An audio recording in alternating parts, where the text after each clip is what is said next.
Aqui eu queria acrescentar outros fatores que eu acho que são importantes, né?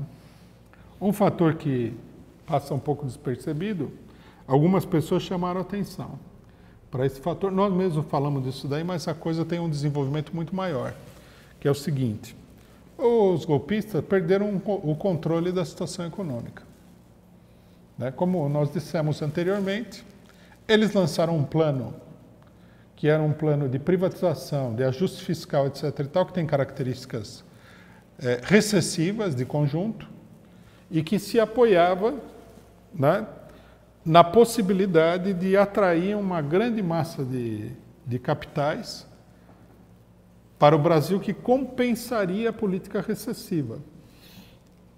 Então você tem uma entrada líquida de dinheiro muito grande, o que faz com que determinados setores se movimentem,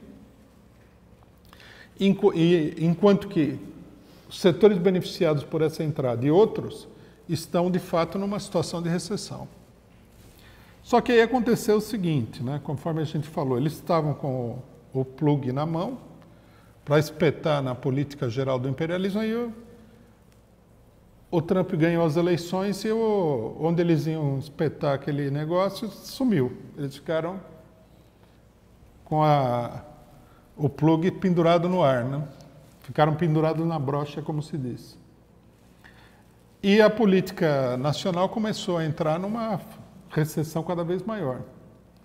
Existe uma forte polarização dos capitais para os Estados Unidos, com a política do Trump. Existe pelo menos uma suspensão de investimento, o pessoal está esperando para ver o que vai acontecer nos Estados Unidos. E a situação interna se deteriorou e está levando muito claramente todo um setor da burguesia a uma situação falimentar. O que está provocando uma divisão interna na burguesia. Se o governo não tomar medidas imediatas, que na verdade teriam que significar a reversão da política que acaba de ser aprovada no Congresso Nacional. Aí o governo fez que a gente poderia chamar de acochambra, uma gambiarra, e está lançando um pacote, mini pacote de estímulo às empresas às custas dos trabalhadores. Então nós precisaríamos acompanhar isso daí para ver se isso daí é suficiente para reverter a situação e aí acomodar os setores da burguesia que se sentem profundamente ameaçados nesse momento. Um setor da indústria naval que tolerou toda a devastação da Lava Jato, por exemplo, se levantou e falou que o que está em pauta é a destruição da indústria naval. Quer dizer, eles atacaram e diminuíram substancialmente o peso da indústria naval, que cresceu muito com Lula. Os capitalistas, quando eles fizeram isso, eles interpretaram da seguinte maneira: bom, nós tivemos aí o nosso período de vacas gordas na indústria naval, agora vamos reduzir o negócio, aplicar em outras coisas, aplicar no mercado financeiro, sei lá. Só que o que está acontecendo não é uma diminuição. O que está acontecendo é que o setor todo foi jogado à beira da falência, assim como vários outros setores capitalistas, né? Nós temos que entender aqui que a indústria brasileira, ela é uma indústria, primeiro, muito grande, segundo, muito diversificada, né? O PMDB, por exemplo, expressa vários interesses dessa indústria, enquanto que o PSDB expressa fundamentalmente os interesses do capital financeiro e do imperialismo e das grandes empresas imperialistas. Chegou-se num ponto em que a ruptura interna da burguesia pode colocar a pique o governo e os planos gerais dos golpistas. É um elemento de crise que a gente teria que acompanhar cuidadosamente. Quer dizer, não se trata simplesmente, nesse momento, de uma crise de conflito entre dois setores da burguesia, mas dois setores que são representantes da burguesia, mas de uma situação grave, extremamente delicada no interior da burguesia. Isso coloca também o problema do aprofundamento do golpe, porque todo um setor da burguesia compreendeu que o aprofundamento do golpe vai significar inevitavelmente, a falência de amplos setores do capital nacional. E eles já estão olhando a coisa desse ponto de vista. Essa semana aqui, o senador Jader Barbalho, uma das figuras mais importantes do PMDB, fez um discurso muito significativo, né, que dizia o seguinte: ele denunciava abertamente que havia um complô, uma conspiração para derrubar o governo Temer, que havia um ataque contra o Congresso Nacional, uma tentativa de asfixiar o Congresso Nacional, que há um ataque contra todo um setor empresarial nacional.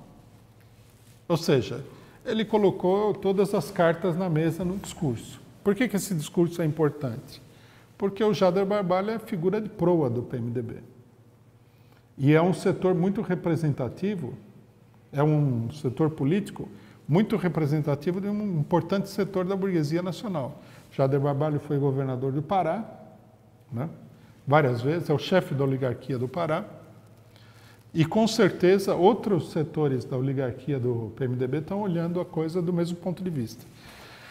Mas o mais significativo não é tanto o discurso, que é muito interessante e muito importante. O mais significativo é que, tendo feito esse discurso e tudo mais, o Jader Barbalho não votou na PEC 55, no segundo turno.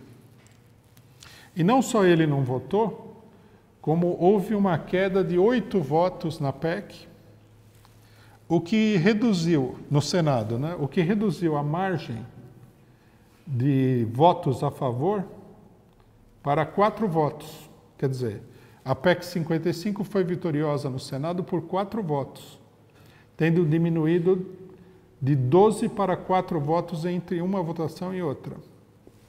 Isso significa que havia uma forte tendência de setores do PMDB e de outros setores de simplesmente rejeitar a PEC. Deve ter havido uma pressão de última hora e, com certeza absoluta, né, o que garantiu que o STF não tirasse o Renan Calheiros foi o acordo para votar rapidamente a PEC.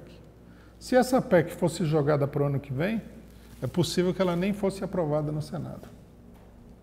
Tal o nível de rebelião dos parlamentares contra a política de terra arrasada do imperialismo. Uma coisa muito interessante que o Jader Barbalho falou no seu discurso é o seguinte, que ele falou: há uma pressão muito grande, né, da imprensa e tudo mais, e vai acabar que o Congresso vai ser obrigado a votar a destituição do Michel Temer, assim como aconteceu com a Dilma. Mostrando aquilo que a gente já disse. A maioria que se forma no Congresso Nacional para votar esses projetos não é uma maioria democrática, que é a ilusão que muita gente tem, que o pessoal se reúne, discute, como se fosse uma assembleia estudantil lá e chega a uma conclusão. Ou que os partidos, cada um de acordo com o seu interesse, votam. Não, a votação ela é feita sobre a base da corrupção, da chantagem, da ameaça, da pressão, de todos os meios antidemocráticos possíveis para fazer a coisa ser votada. Agora, por que os parlamentares apresentaram essa tendência? Parlamentares muito conservadores, que o Jader Barbalho é uma pessoa muito conservadora, a não votar a PEC 55. Porque, logicamente, setores da burguesia fizeram suas contas aí e falaram: nós vamos à falência com essa política. E a crise é tão grande que o governo decidiu aplicar toda uma série de incentivos que estão em franca oposição à política de gastos do governo, que acabou de ser aprovada, para evitar a falência desses setores e evitar uma crise generalizada no interior da burguesia. Bom, nós estamos aí nessa situação, e essa situação ela é totalmente insatisfatória para o imperialismo. O imperialismo não deu o golpe no governo do PT, com todo o custo político que esse golpe tem, para conseguir um arremedo de plano econômico. A política do imperialismo é uma política de devastação econômica do Brasil. Não é uma política de metade do caminho. Quem tem a ilusão de que a PEC dos gastos, a reforma da Previdência horrível que vem por aí, hoje já foi anunciado que o Temer vai mandar uma proposta para liquidar com a CLT. Quem acha que todas essas coisas medonhas constituem o plano geral do imperialismo está totalmente equivocado.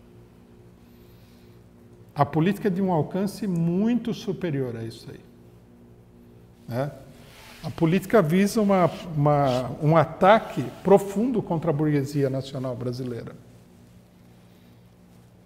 Contra a indústria instalada, contra a economia de um ponto de vista geral, contra principalmente os trabalhadores, né? A mão de obra que existe no Brasil. Então, nós vemos assim que o golpe ele se coloca diante de um impasse que precisa ser resolvido. Né? Esse é o problema chave que nós temos pela frente.